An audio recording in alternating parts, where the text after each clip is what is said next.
So I'm scouring Facebook Marketplace, Yeah. and I come across this woman who is selling, or who was selling, a bunch of old NFL McFarlanes. And What are you cooking? I got a couple here that it's a little show and tell time. Okay. So we're gonna go down we're gonna decorate the set a little bit. First things first, Wayne Crabette. No way. You got Wayne? Look at him making that snag. That is actually really dope. We'll put him up there. There's more. We got the fucking Sanchez. No way. The Sanchez. Mark, if you're listening. He commentated his first Jets games this weekend. There And we he go. Did kind of a bad job. Yeah, but he wasn't great. We'll talk He was- about that later. Dude, he was bashing them Yeah. when they got the touchdown there. He was like, "What are they doing?" Mhm. Next, we got the GOAT Joe, doing like the iconic pose. that is unreal. Each of these were $5 a pop. too. $5. So Yeah, that one's let's probably my see. favorite. This Damn. one, I wasn't a fan to watch him play, but I've seen enough highlights. He has I would say the best juke in Jets history, Chad Pennington. Chad Pennington. Let's Yeah. Let's put him over there. If he didn't have a noodle arm, he would be the GOAT. And last, but certainly not least, and this one is actually for you to keep. It went back to when we had the discussion, I think, on the first episode where I don't even know, maybe it was the unreleased episode where we talked about reasons we became Jets fans and favorite players and like that. Yeah. I got you Revis Island, man. There you go. Look at him dropping back into coverage. Oh, I just took him out of his floor. Dude, thanks, man. $5 a pop. There was more. There was like Kevin Mawe. There was some other Jets players here and there, but That is incredible. no. So now we got little Zach Wilson, and now we got a bunch of Jets legends just chilling with them. Hopefully they can rub off on. That him. is incredible. Look at this army we have now. So it protecting was us. for 5 of them for 25. That's a pretty sick deal, I'm dude. Pretty happy. So Whole there we go. squad. That's Yeah. so funny. I was gonna give it to you when you came over to watch the game on Sunday, but I was like, you know what? I'll wait and do it on the That pod. was a good call to wait because Yeah. I love it. Thank you.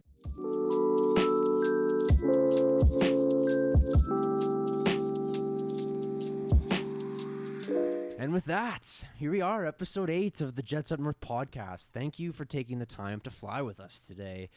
The Jets are 3-3. For the first time in NFL history, they beat the Philadelphia Eagles. Massive. He called it. He knew it was happening. I knew. So I can't, we can say we were surprised, but this guy wasn't. And man, we gotta, it's exciting because we're going to the bye week. The momentum, the vibes are at an all-time high this season. I mean, there's rumors of Rodgers coming back. Yeah. In like a month. That's I'm exaggerating, but Yeah. that's what it feels like. So we got a lot to talk about today. No game to look forward to this next week per se. There's a bunch of other games, we can root for. We can root for some losses, and against some other AFC teams. But at the end of the day, the Jets are 3-3. Life's good. Things are good. Adam, you came over to my place. We got to watch the Eagles game with my buddy Bryson, who's a diehard Eagles fan. Yeah. And it was funny because there was that moment when the Jalen Hurts interception happened where the vibes completely did a 180, where me and you were down here and rose to up here, and he was up here and he went down here. Oh, yeah. Tell me about your experience with that game. Oh, well, first off, I'd just like to shout out Bryson. He's a great guy to watch with. I was a little worried. He was chill. Yeah, he's a very chill individual, and I was like, Eagles fan? Like, am I gonna be beefing with this guy all night? But no, great. I told him after when we were walking out of your place, I was like, bro, if you ever want to watch like Red Zone together, like, Hell yeah. hit me up. That game was wonderful to watch. It was like very well. Okay, first half, I feel like you and I were we were getting not hysterical, but like we It were was frustrated, and Yeah. like we were like, like we're leaving a lot out there on the field, and Yeah. we'll talk more about that later in the pod. But man, that ending felt so good. Anyways, as I was saying, it was a great game. It felt amazing to come out on top against the Eagles after I talked so much smack for the past few weeks, Yep. saying that we were going to finally beat them after how many years has it been? Has it been like 60 years? I mean, of it just games? never happened. Yeah. So like since the infinite- merger in the Yeah. 60s, like the Eagles have been an organization for years and years. But Yeah. the merger, I guess was like 67. For anyone like 68. tuning in for the first time, the New York Jets have literally never beaten the Eagles in the regular 0-12. season. Yeah. They went 0-12 until this past Sunday. Yep.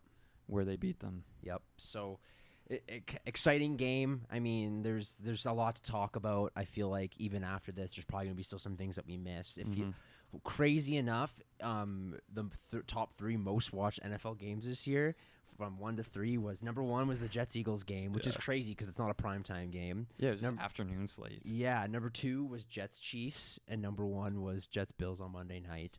So, I mean, it goes to show, like, when the Jets are good, like, people are watching those games. Yeah. They're entertaining. The Jets they're a fun team. I think some of that hype kind of comes from the Hard Knocks hype that they had. There was all that stuff in the offseason where some people in the media were like, the Jets are getting shoved down their throats. But obviously the people are liking what the people are excited. You know, I always feel like when New York teams are doing good in the NFL, then it's just more enjoyable of a product. I totally agree. So the only thing I could say about the Chiefs game is probably Taylor Swift probably had a hand to play in that, but the Eagles beat that. And there's no Swift, and we looked amazing. So in all 3 of those games, we may have. You could argue we should have beat the Chiefs. Yep. We looked good in all 3 of those games. The top 3 most viewed games in the league. That's amazing. That's a good feeling. Hopefully it's a sign of things to come, right? Hopefully this can continue. We have some more. I know their next primetime game, I think, is against the Chargers. Yeah. Against a banged up Justin Herbert, who's dealing with that finger injury down the road here in a couple games. So that's the next one we're looking forward to. But let's not get too far ahead of ourselves. Let's dive into this Jets-Eagles game review, starting with a good old stat comparison. Working our way down here for passing yards. The Jets had 186 to the Eagles 280. Rushing yards, the Jets had 89 to the Eagles 80. Eagles had 5 sacks on the Jets, and the Jets only had 2. But the golden stat right there, that's why I changed it to a nice gold glowing color, is 4 turnovers forced. The Jets forced 4 turnovers and didn't have a single one. Probably one of the best, cleanest games regarding that you could have. Yeah. However, the fact that they went 4-0 in turnovers +4 or -4, whatever the saying is, and it was that close of a game, just goes to show that the Jets' offensive struggles and capitalizing off that. And I was saying to Bryson too, it's also a testament to how good the Eagles are. Absolutely, like, they are so stacked. Their pressure on was insane. I mean, to be fair though, the Jets' offensive line was dealing with more injuries. I mean, we lost Joe Tippmann most likely for the year. It's what it is looking like, which is freaking brutal. I don't know, we just can't catch a break on the bro. line. Connor McDermott, even though he's on the Patriots now, it's like we're gonna have to trade for him and put him out there again or something. Who is our guard? Who follows me on Instagram? Brian Winters. We need to bring back Brian Winters. Dude, Winters is coming. Shout out Brian Winters. Yeah, so it's brutal in regarding that. But you look at these stats, man, and the biggest telltale sign was the turnovers forced. You look at everything else, and you'd think that the Eagles probably won this. Yeah. One thing, which was a fact, we'll get kind of just for a little summary, is that so when we recorded the podcast, Sauce was illness. DJ Reed was, as I was editing, confirmed back in apparently by some sources, and then all of a sudden the next day it was like DJ Reed's out with concussion. Okay, then the day after that, the day before kickoff, Sauce is out with a concussion. Yeah. Brutal news, and all of a sudden after that, you're going into that game, the odds were stacked against the Jets. Oh yeah, I was like, they're gonna run or not run. They're gonna throw all over us. Yeah, and they did though. AJ Brown is like a beast. Oh yeah, didn't get into the end zone though, which is kind of crazy. Crazy, yeah. I'm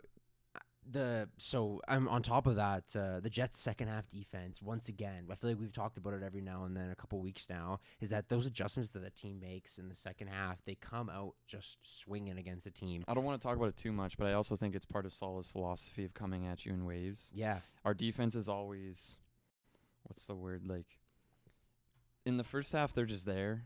It's the second half that they come alive, and that's because they're fresh, because every guy only plays, especially on the D-line, they only play 40 to 60% of the snaps. So they just come at you in waves over and over again. The O-line gets worn down. It's tough, and then you're getting different mismatches. Yeah. That's why you see guys like Bryce Huff. Yeah. Ascending.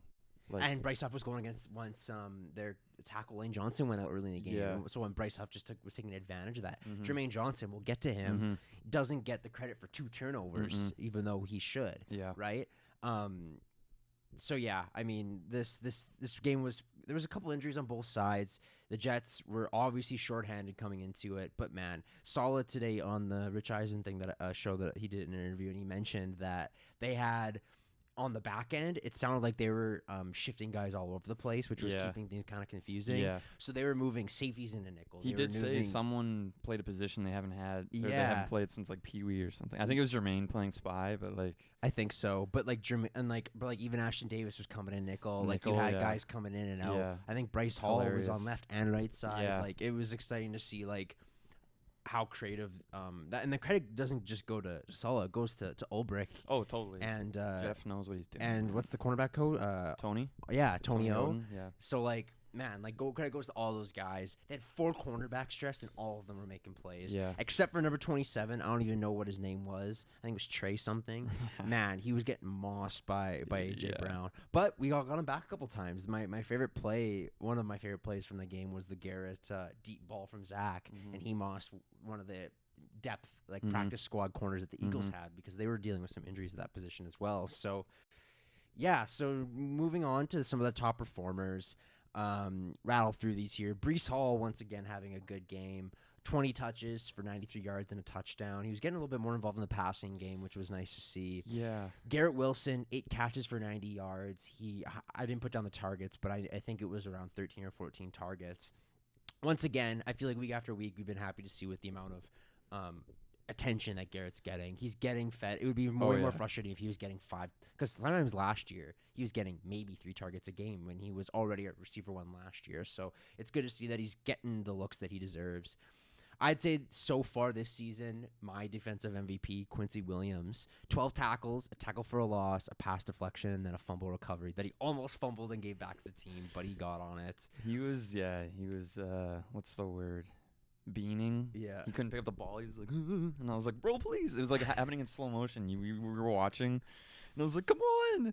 Well, like CJ Stroud threw a pick, and then on that same play, the linebacker fumbled or whatever and gave it back to them. Do you remember, this is a complete throwback, when Tremaine Johnson intercepted Matthew Stafford against the Lions in 2018, and then Kenny Golladay leveled him and he fumbled again. It's like the worst. It went from the sickest play to the worst play of all time. Dude, Kenny Golladay leveling him. Yeah. He was basically man. I remember Tremaine looking to the right and Kenny Golladay ear holding from the other side and just killed him. And honestly he deserved it. Yeah, man, Tremaine Johnson, fucking robbery, dude. Lock him up and throw away the key. Tony Adams, finally, there was all this hype going into the season of man, the Jets weren't playing him. This undrafted guy last year, he looked like just another guy last year when he played. Yeah. And now finally kind of reaping the benefits of that. He had a pass breakup, he had a tackle for a loss, 7 tackles and a pick. Obviously, probably the game-winning pick, we could say. On top of that, Bryce Hall increasing his draft stock for when Joe Douglas trades him for a second-round pick now. 3 tackles, 2 pass breakups, and an interception. I put the assist there for Jermaine. Bryce Huff, 3 tackles, a sack and a half, and a tackle for a loss. And then our probably leading point scorer, Greg the Leg, 4 for 4 for field goals. So you love to see that. Adam, let me out of these guys, which one would you kind of want to give a little shout out to? It's Bryce Huff. 9 pressures. On how many snaps? It was 27 snaps or something like that. Well, I'll pull up the stats after this. The snap count, dude, they definitely made adjustments over the last couple weeks. Carl Lawson got a huge reduction. Yeah. The guys who are making plays are getting the snaps. I'm pretty sure Bryce Huff now he still has the best pressure percentage in the league, but now the amount of pressures that he had is he's up on that list that we talked about last week. I think I don't know if you sent it to me or if I just saw it on my feed. I think you sent it to me today on Twitter. Mm-hmm. I'll pull it up as well. It said something like in the last 2 seasons, Bryce Huff has the highest pressure rate of any other edge rusher, or I think it's just any guy whose basically job is to attack the quarterback. He is the highest pressure rate. I think it's 25% or something, and the next highest is 22. And those are guys like Miles and Aaron Donald and Micah Parsons, the big names. And he is the number one. Obviously, again, he doesn't play as many snaps as them. They have to go against run plays. He doesn't. Bryce Huff literally comes in. He has one job, and it's attack. Yeah. But he might be the best in the league. One of the best, if not the best in the league, at doing that one specific task. Yeah. And man, I love watching him. It's good. crazy when you're going to so Adam's going to the Jets Giants game, the next game here. That's gonna be a play that's gonna be fun to watch. Yeah. Because one thing that I've heard Salah talk about him, and Salah's already done a bunch of interviews the last couple of days. But I've heard him talk about it. I've heard other players talk about it. Is how quick he is off the line. I'm excited. To see, I'm excited to hear what I'll take videos for you so you can watch. Yeah, just his. I've talked burst. about it before. I think maybe I talked I talked about it in our unreleased video. Like the player I'm gonna watch the most there will be Sauce. But like I'll try to watch guys like Bryce, and I want to see like Jermaine, and I want to see a Will McDonald spin move in person. Heck yeah. And I want to see Garrett like do Shake some a shifty dude, or do like just something to like shake a guy, or like he's like Gumby, man. he just, is like shape shifts. I've said this a million times on the pod. He's literally a cartoon character. The way he moves, like you could add like cartoon like sound effects into his yeah, highlights. when he like does like he does like a spin. It's I like don't even know. Yeah, he's like running like Scooby Doo type stuff. Absolutely, a player who I think I mentioned it kind of going through the top performers, but man, Jermaine Johnson, he did it, like on the stat sheet, nothing like wowed you, but when you're watching that game, like that first pick that Quinnen got was all Jermaine. Yeah, he went from the far out. side. Yeah. It was like I think it was a stunt that he was running, but then he noticed there was the screen. Yeah. And so he booked it to Goddard and just lit him up. That's what I love about him. He's such an athlete. Yeah. He can just book it across the field like that. Insane. And then obviously the one that was tipped and ended up in the hands of Bryce Hall. It's exciting to see the Jets defense getting these turnovers. 'Cause I feel like in years past they aren't getting these. Like, we've been gotten a lot of not turnovers. recovering. Like there's always the memes about the Jets not recovering fumbles, but Mhm. now they're one of the better teams at jumping on a They ball. are. I think they're 9th in like recovery rate on fumbles. So that's been great. It's such a feel-good game to bring into, this bye week and bring into, like, now we can get our cornerbacks healthy. We can try and figure out what's going on with our offensive line. Yeah. Our offense, hopefully, let's lock, I think NYJ Mike said it on his pod, lock Hackett and Zach and in a room together and figure out, like, what's going on with red zone. The red zone, yeah. Yeah, because I think Salah said in the last 2 weeks we had 9 trips to the red zone. Yeah. But I think almost all of them but one was a Yeah. field goal. So if we can convert even just above half of those to touchdowns, then like that's a very different looking offense.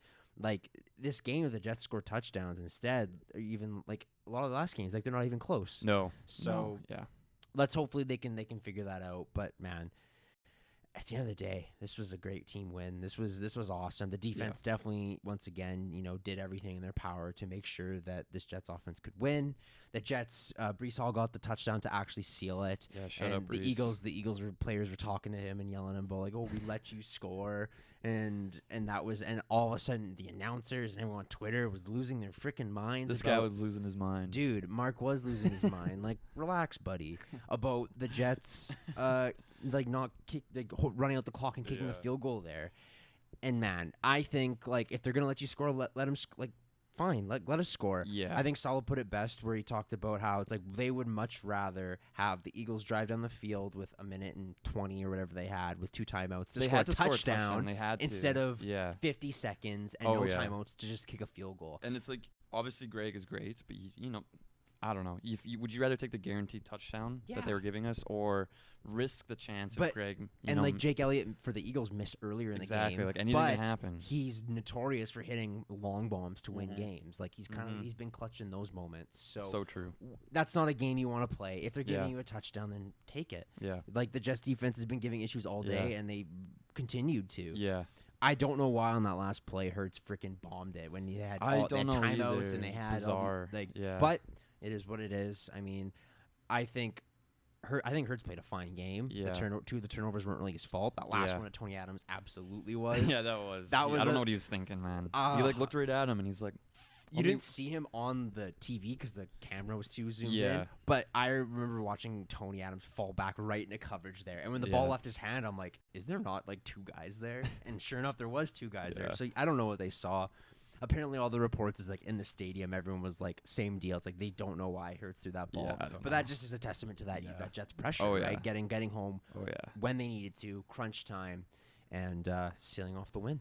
So now, jumping into our next topic here, we got, I stole this from our boy MJ Matt because he posted on Twitter. I thought it was a great... Shout out, Matt. I thought it was a great talking point for us going into the bye week. So it says, heading into the bye week, what are your letter grades for the following Jets players, coaches, groups? And here's the list. So I'll start with you. Yeah. What would be your letter grade for Zach so far this year? I'm gonna give him a C plus. Okay. Like he's passing. I was gonna say B minus. Yeah. So Like he's passing. Yeah. But he's not failing. But he's not. I think everyone who's watching knows he's not being exceptional. No. I think B minus is fair. Like he definitely hasn't earned like a B or a B plus. I would say he earned that B minus. He was in like C minus territory going into like the Chiefs game. Yeah. Even F. Oh yeah. So it's great to see that he's room for improvement. I could see by the end of the year we're talking about B plus for him. Yeah, maybe totally. even A minus. If he right? keep like. Imagine if he played like how he did against the Chiefs against like a mediocre team. Yeah. We'd probably smoke him. That's what I'm excited to see this next. We'll talk about more next week, but the upcoming teams we play after the bye are all teams like the tough teams that we played to start the year. It eases off a little bit after definitely. the bye. So let's hope that it'd be nice to see if Zach can kind of build on everything that he's had and go against some weaker competition. I hope so. Yeah. After that, Robert Saleh. I'm gonna give him an A minus. I like it because there's always room for improvement. Yeah, I don't want to. Maybe an A. You could argue A. I was gonna say A. Yeah, because he is. I'd say he's top 3, like coach of the year candidate. I'd say it's Lions coach right now, but then Dan Saleh's Campbell, like top 3. Yeah. I think like if someone came up to me, obviously I'm biased as a Jets fan. They were like, Robert Saleh is the coach of the year candidate. I wouldn't be like, oh, how dare you? I'd be like, hey, maybe you have a fair argument. Yeah. I think what he's done after the Rodgers injury and like rallied the team and the squad has been like massive. Because some teams would have crumpled after. Oh yeah, and there's been no like boneheaded moments with like the only thing that comes to mind, and it wasn't even his fault, was I can't remember what game it was when we ran out of time before the half and we couldn't kick the field goal because Zach didn't spike it in time. But that was Zach's fault. Broncos. That was he Zach's threw to fault, Uzama and he got tackled in bounds. Exactly. Yeah. That's the only thing. That's the only thing. So yeah, A minus. Yeah. What are your thoughts? I agree. I think Saleh, he's been great at he's it's funny because he gives the type of coachisms, he gives all the different cliches that you love when things are going right, but when things are going wrong, it's frustrating. Totally. But the thing that I like to see is how the players talk about him. There was a quote from Conklin about how he talked he in his presser this week or last week, where he said about Saleh is like one of the a coach that you love to play for because he puts in the work himself. Exactly. Yes, That's that was amazing. what he said. Yeah. And so. Yeah, you see him running steps every week. I mean, you see there's the pictures of him in the golf tee freaking bursting out of that thing. I mean, some of the stuff he says, man, you definitely want to run through a wall for that guy. So, Nathaniel Hackett. This one's tricky. Yeah. I'm going to give him a C. And I know maybe that sounds like I'm being a little... He's had a lot stacked against him. First off, he lost the quarterback he designed the offense for. Totally. And designed the offense with, actually. And he had to replace it with Zach Wilson. And I know a lot of people watching this are like, yeah, Zach Wilson isn't a world beater by any means. He could be one day. The reason I rate him kind of low is because his red zone creativity has been pretty bad. Yeah. And yes, there are clips of Zach missing open guys in the red zone. But I don't know. There's something missing there. Like you said, they need to get locked up in a room together and just like hash. I know they're homies, so it's not like they need to settle some beef. There's that clip of them after the game. Like, and they're like, ah, yeah, but like, good. They just need to hash out those issues, and I think Hackett has the potential to be like a B plus OC. Yeah. Just right now, he's sitting at a C so far. I agree. I think I'm with you there. Yeah. I think he's in that C range for sure. Like, I think I'd say maybe before like the Denver game, he was even lower than that, like a D plus. Probably. Like it wasn't great, but now it's improving. Growing. It's improving. Recently. That's all you want to see, really. Jeff Ulbrich. I'm gonna say A. I'm gonna say A plus. A plus. Yeah, that's honestly fair. Dude. If the season ended today, I think Jeff Ulbrich might get poached. Yeah. I think he's getting poached, which I would love, man. We get a third round pick or fourth round pick. Unreal. He's such a good defensive coordinator, and he's like just a dude. Oh man, and he has a lot of and he's former player. He's played linebacker, I think. And honestly, when we first hired him, I was like, this guy is not going to be a good DC. I was like, he seems so generic. His first year, everyone wanted his head, man, because the Jets defense was abysmal. It was before we got a bunch of guys to help fill, actually add talent to the defense. But that first year was brutal, and then since then it's been lights out. He's so good. Offensive line. Ooh, that one's actually really tough. I'm going to say D plus. I'm a hater. Yeah. That's fair. For O-line, Because they ruined my hopes and dreams by letting Rodgers get hurt. Dwayne Brown, you were an enemy of the state. Even though it was like a cut block and Garrett was open on the I slant. know. I know. I totally. That Dallas game was brutal. Yeah. I would say O-line, with all the injuries and stuff they've had, I don't want to give them that low of a grade. I'm going to give them like a C+, because there has been like... I guess I was thinking about it differently. It was like the unit as a whole, and part of me is like availability is a skill. It's like inconclusive, because it's like when when you can't write the test if you, true. If you get into a car accident on the way there, like how totally So what are you rating them? So I said like a C+. Okay. With like, but that's also as even recently. Like the Eagles game was tough for them, but for giving up 5 sacks, I give them like the benefit of the doubt. It was like the injuries and everything. Tittman went down. So we just lost AVT. We've literally lost so much on that line. Yep. Wide receivers and tight ends. Oh, this one's tricky. Yeah, because it's as a group. Yeah, but I mean, I'm gonna say B+. I like the highlights of it are Conklin and Garrett. Yeah. The lowlights of it are Randall Cobb, and I like Lazard and McCole Hardman. Obviously, I was done with Lazard when he had that cutback block, and then the next play he dropped the pass. But then he came back. He did. He had a clutch third down catch, and I was like, okay. I just hate as soon as he catches the ball, the play's over. I hate that. He's not making anyone miss. No, he's not. He'd be a great receiver 3. Oh, we need a guy to fit right between him and Garrett. I'm calling him now. We're gonna trade for Hunter Renfrow. I like it. Nice little slot guy. Carl Lawson for Hunter Renfrow. But yeah, that's my rating. I think B+. I'd say. I think B+. Garrett Wilson's an A+. I'd say. Yeah. I would say Conklin's like an A, and then overall as a group, I like what you said, B+. Yeah. Honorable mention, I think, is Ruckert. I'm excited to see. Hopefully, he gets some more tread moving forward, because I think he's been great in the blocking game, and he's fun in the passing game. He's had some fun catches. He is really fun. So it's like I like that at least he's getting some tread compared to that last year. Back shoulder catch he had against the Chiefs was so sad. It was one of the. I love very that. Nice. Yeah. Did the little first down selling around the sideline. It was very clean. Yeah. So. I mean, this one's probably like pretty easy, but D-line. A+. Yeah, that's probably the easiest. Our D-line is so good that guys don't get playing time. I know. Like starters don't get playing time on this line. That's why I'm excited to see, like you mentioned, like I mentioned it just now, trading Carl Lawson. Yeah. We saw his snap counts are getting reduced. I think it's only a matter of time. He would start on a lot of teams. For sure. And like he's a vet, and like his character has been fantastic. He's like been with a couple teams now, so he's able to he'd be able to like make that transition if needed be. I think, and he's great at attacking. He's a freaking unit. It's just kind of the health thing for him, and he's getting a little bit older up in age. So, but I agree. D-line, definitely A+. Linebackers. I want to say maybe this is too low of a rating, but B+, maybe A-. I think A- is like really good, because the ascension of Quincy has been amazing.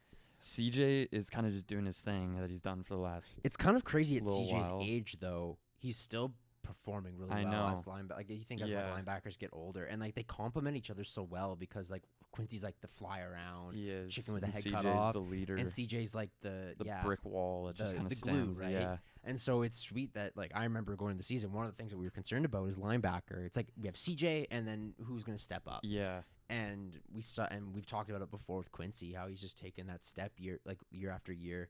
And man, like he's on an all-pro pace right now, and good for him, man. It'd be really exciting. I feel bad that he signed this 3-year contract. Hopefully they like treat him, reward him a little bit. Maybe restructure it. Maybe they give him a fat bonus. Give him a bonus, like boost the per year. Maybe that's definitely they fleeced him. I know, but like they should have done that with Bryce Huff now. In retrospective, because it's like because now we signed him to a 1-year deal, and he's probably gonna freaking want the bag, which is fine. I think they'll figure it out to keep him. I'm not worried about that. We can talk about it on the bye week. Yep. Secondary. This one's tricky because they've generated a ton of turnovers. Now it's funny because when you have a guy like Sauce and a guy like DJ Reed, you take him for granted a bit, so you're just gonna be like, B+ or whatever. But I'm gonna say A- just because of I'm gonna say A because of the amount. Now, the D-line plays a huge part in this. Yeah. But we've made so many good quarterbacks look silly. Mahomes, Josh Allen, and now Hurts have thrown like 8 picks against us. Yeah, a lot of turnovers. So, I mean, like, you got to shout them out. I think A. I think that's good. I think I would say A. I was going to, before last game, I probably said B+, but with the depth coming in and playing the way they did, and not really missing a beat. Yeah. Aside from some big plays, I would definitely say like A minus Yeah. is definitely on par. And then lastly, special teams. Yeah. I was just thinking about this while you were talking there because I want to say like something high because of Greg. Like shout out to Greg. I think Morstead's been and- balling and out, getting some good. Gibson. We got 2 safeties back-to-back Yeah, games. He's yeah. putting us in good position Yeah. on defense to make plays. So I want And we got a punt return to win a game. Yeah. So honestly, I want to say like A